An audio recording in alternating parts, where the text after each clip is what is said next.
Alright, hey guys, it's me, Dreamer. I wanted to give you like a raw ramble, my opinions, my thoughts, my feelings on Mehira. I've had a chance to test her, play with her this evening on Pioneer. I've pushed to Apex Stage 277. 277, yep. Just looking at my notes, I used her in 192 stages, so that's roughly 69%. I should say, we are max equipment, we are max level, we are resonance level 900, season level 900. And I'm looking at Saida, and that probably says more than it should.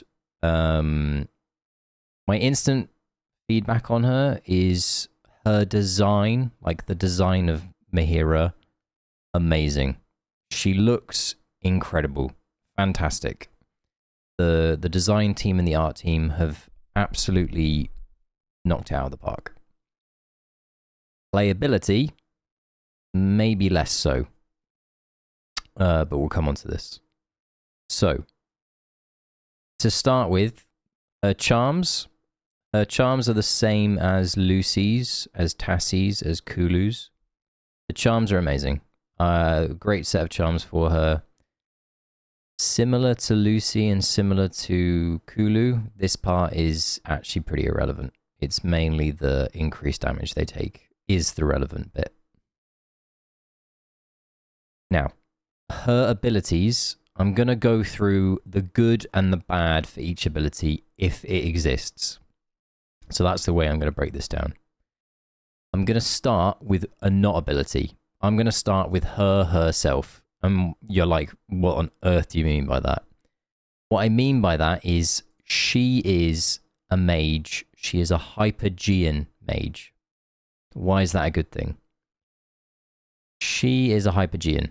She is one of the 3 hypergian or celestials you need to trigger a Lucia. And a Lucia in phase 3 of this season will likely be absolutely bonkers nuts broken. Likely. Could be. Should be.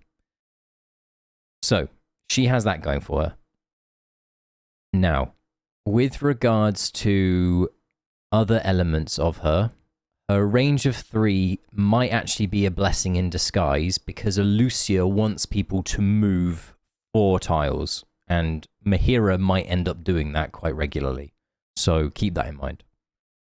Now, with regards to her abilities, like I said, how do I make this? There we go.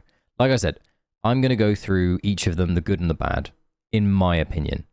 Her ultimate is fantastic. At a very high level, it's a 3-second charm. The damage is really not relevant, in my opinion, in AFK stages. Her damage is very irrelevant. It is very similar to Iron's damage output or Lucy's damage output. And I will put a quick picture of like a damage breakdown at this point in the video so that you can see what I mean. Now, her ultimate has the good that it is a charm and that it's 3 seconds. It's very Iron-like. It's a massive radius that you have full control over. The bad is her first ultimate in an AFK stage scenario is ready at 74 seconds a majority of the time. Who else has their ultimate ready at 74 seconds, ladies and gentlemen? It's Mr. Iron. Iron has his ultimate ready at 74 seconds as well. So you've got this awkward overlap between Mehira's ultimate and Iron's ultimate. So why is that? Why have I put that on the bad side of things? She is very manual intensive, and you'll come to understand more on why that is in a second, but keep that in the back of your mind. And the manual intensive piece, I would put between good and bad, because some players will be like, that's amazing, it's my wet dream, like I really love playing this game manual, and some people will be like, oh my god, I've switched off. So bear with me. Blissful Whip is a massive, massive haste buff. It's potentially 125 haste, or at least that's how it reads. on a hero if they're hit by all 5 strikes. I find it very hard to test haste values. I can't really be like, oh yeah, that's 125 haste. Oh no, that's only 25 haste. So I've done 277 stages, and like I said, 192 of them have had her in it, and I'm like, is it 25? Is it 125? But what I can say is it feels meaningful. Like, on the heroes that love haste, like Saida gets to whisper quicker, ARN keeps knocking heroes down, Theodore, same scenario, and Faramore just wants to keep his circle going. He just wants to have the fun, wants to have the party going. So they all love it. They all love her. And I haven't got much more to say about this ability. I think it is just amazing. That's the good. The bad, and now once again, I don't think it is the bad, actually. The spot that she tends to take in a team is Lucy's spot. And Lucy provides a ranged defense buff to a hero, whereas Mehira is providing haste. So not a good, not a bad. It's kind of like an in-between. You may want to end up using Lucy for when range defense is needed. So yeah, maybe Damien stages with the toy plane, things like that. Anyway, now Alluring Mirage. Alluring Mirage will complete the picture of the ultimate conundrum in a second. But to highlight just how impressive this ability is, it's a 2.5 second charm at level 4. Once we go to phase 3, and I think it's phase 3 that we get mythic charms, I don't think we get them in phase 2, we will get something called the Mystic Charm. And if you're familiar with what that means that they get haste and skill power as part of their charm. When we get skill power as part of Mehira's charms, it will extend it, I think, to upwards of 3 seconds. So you'll have a start of the battle, 3 seconds stun charm, effectively. That is phenomenal. It's super controllable. It says here it's on a symmetrical tile. You have the ability to really play around with where it goes off. One of the good things about this ability is her and Iron play really well together. Iron can effectively go straight away at the start of the battle, and she can make it so that Theodore can get into melee safely because she gives this buffer of 2.5 seconds thanks to the charm. Lucy couldn't do that most of the time without a lot of manual work. However, Mehira can also go the other way. Mehira can go first. And where this is really important, and once again, I'll try and put a picture up. There are certain stages where there's walls. We all know them. There's certain terrain, or the enemies are spread out in a certain manner. Mehira can centralize her charm, and the monsters or the enemies will walk towards that central point. And then Iron at, say, 87 seconds, once the charm is basically worn out, can then scoop them up. And that is phenomenal. That makes some stages so easy. Like when I was pushing, there were certain stages with terrain where I was like, oh, I'm going to have to get Lucy out and I'm going to have to make sure that I do the timer correctly. And then it dawned on me that I could just do this, and it just made them so easy. So yeah, that's a really big benefit for her. Now, the bad. And why it's bad, this ability goes off at 90 seconds. The start of battle. It has a 15-second cooldown. That is huge. That is very long. But what does that mean? We just went through how her first ultimate, as does Iron's, come up at 74 seconds. She does her second Alluring Mirage at 75 seconds, and it's 2.5 seconds long. Meaning, if you let her Alluring Mirage, and then you don't manual her, she overlaps herself. She is the most inefficient hero ever. Meaning, once again, she is a manual player's wet dream. Manual players will adore using her because they can min-max the ever-loving out of her. What that does mean is Saida's stock will only increase. I think the most important piece of most AFK stages is between 75 seconds and 67 seconds, where you're waiting for Saida to get her third ultimate off. 5.5 seconds of that in phase 2, so effectively taking you up to 69 seconds basically, Mehira takes care of by herself. And then you just need to fill the gap with Iron. That is really simple. And I think that's a big benefit for Mehira, but once again, a super manual intensive kind of way of looking at it, in my opinion. Now, the hero focus is fine. There's not much to talk about here. I'm going to skip her weapon for a second and go to her S+, her enhanced force. It's like a cherry on the top of a cake kind of thing. It's just good. There's no bad. I can't be like, oh, this is bad about this. It's just good. It's 15% damage. There's really nothing to say much more here. Now, her weapon, and once again, this could be because I'm looking at the wrong parts of the internet and people are complaining about it. Some people don't like her weapon. Some people are like, oh, it's not fitting of her. It's really bad. It doesn't do what I thought it would. Whereas some people are like, oh my god, this is absolutely broken. So, I'm currently sat on the fence. I don't really have an opinion on this weapon. I think it's fine. Like, I've noticed, even though I'm resonance level, like I said, 900, and I've got max equipment, I've noticed in stages that I look at her and I'm like, where's your health gone?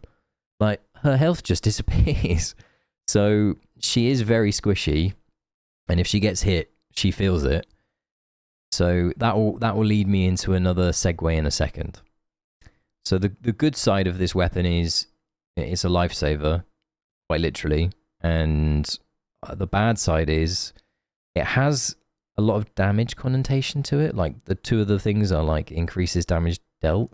Like, she doesn't do damage, so I don't really know why they've decided to do that, but it is what it is. Okay, so to summarize, and one last piece that I should have touched upon, and I apologize that I didn't in the time. Alluring Mirage has no effect on unaffected heroes or enemies, meaning statues, flame wardens are still a pain in your ass, unfortunately, and Mehira is not the solving problem for those. Now, overall, I think she's really good. I think design-wise, like I said at the start of the video, they've knocked it out of the park. She's really cool. She looks awesome. I think that you will want to use her alongside Iron or alongside Lucy. And I think she'll end up playing rock, paper, scissors with the pair of them. Meaning, there'll be stages where she is more preferred versus Lucy or versus Iron. And there'll be stages where she isn't. To highlight, I came across a mushroom stage, and Lucy is still top dog. Like, Lucy just...